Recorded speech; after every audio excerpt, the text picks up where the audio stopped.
എല്ലാവർക്കും നമസ്കാരം. എൻ്റെ കഴിഞ്ഞ വീഡിയോയിൽ ഡിസ്ക് രോഗമുള്ളവരിൽ 2% ഓപ്പറേഷൻ ആവശ്യമായി വരുമെന്നും ബാക്കി 98% ആളുകൾക്ക് ഓപ്പറേഷൻ കൂടാതെ ചികിത്സിച്ച് ഭേദമാക്കാൻ കഴിയുമെന്നും സൂചിപ്പിച്ചിരുന്നത്. ഇതിൽ ചില രോഗികൾക്ക് ഒരു നിമിഷത്തേക്ക് ആശ്വാസം നൽകിയേക്കാം. അതേസമയത്ത് ആ വ്യക്തിയുടെ മനസ്സിലുണ്ടാക്കുന്ന അടുത്ത സംശയമാണ്, ഞാൻ ഈ 2%-ത്തിലാണോ 98%-ത്തിലാണോ ഉൾപ്പെടുന്നത് എന്നുള്ളത്. ശരിക്കും അത് ന്യായമായ ഒരു സംശയമാണ്. ഇത് സംബന്ധിച്ചുള്ള ഒരു ക്ലാരിഫിക്കേഷൻ നൽകുന്നതിനാണ് ഈ വീഡിയോ ഉൾപ്പെടുത്തുന്നത്.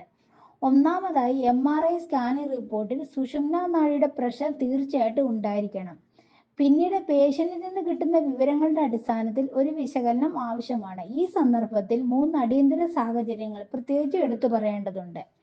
ഫസ്റ്റ് ഇൻഡിക്കേഷൻ, മൂത്രത്തിന്റെയും മലത്തിന്റെയും നിയന്ത്രണമില്ലാതാകുന്നത്. ഈ അവസ്ഥയിൽ വിത്തിൻ 6 hours ഓപ്പറേഷൻ നടത്തേണ്ടതാണ്. അല്ലാത്ത പക്ഷം പേഷ്യന്റ് കംപ്ലീറ്റ് പാരലൈസിസ് ആകുവാനുള്ള ചാൻസ് കൂടുതലാണ്. സെക്കൻഡ് ഇൻഡിക്കേഷൻ, പേശികളിൽ ഉണ്ടാകുന്ന ബലക്ഷയം. ഈ സിറ്റുവേഷനിൽ വിത്തിൻ 6 days ഓപ്പറേഷന് തയ്യാറാകണം. എത്രയും പെട്ടെന്ന് ഓപ്പറേഷൻ ചെയ്താൽ അത്രയും റിക്കവറി ചാൻസ് ഉണ്ടാകുന്നതാണ്.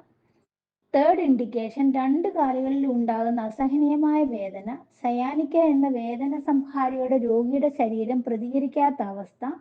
ഈ സിറ്റുവേഷനിൽ ഒറ്റ മാർഗം വിതിൻ വീക്സ് ഓപ്പറേഷൻ നടത്തുക എന്നുള്ളതാണ്.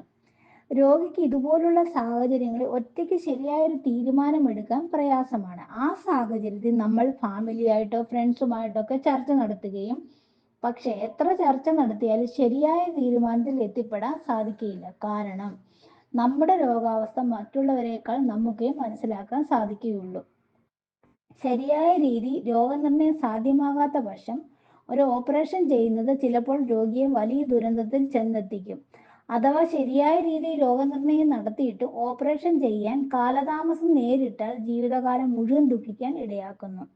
ഈ സന്ദർഭത്തിൽ പല വ്യക്തികളിൽ നിന്നുള്ള വ്യത്യസ്ത ഉപദേശങ്ങൾ ചെവിക്കൊണ്ട് പ്രശ്നത്തിന് ഒരു പരിഹാരവും കിട്ടുന്നില്ല എന്ന് മാത്രമല്ല, ഈ വ്യക്തികൾ ആരും തന്നെ മെഡിക്കൽ വിദഗ്ധരോ അല്ല എന്നുള്ളതാണ് യാഥാർത്ഥ്യം.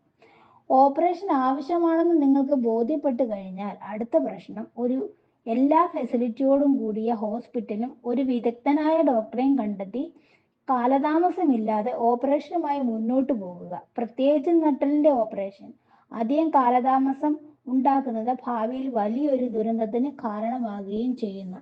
നന്ദി.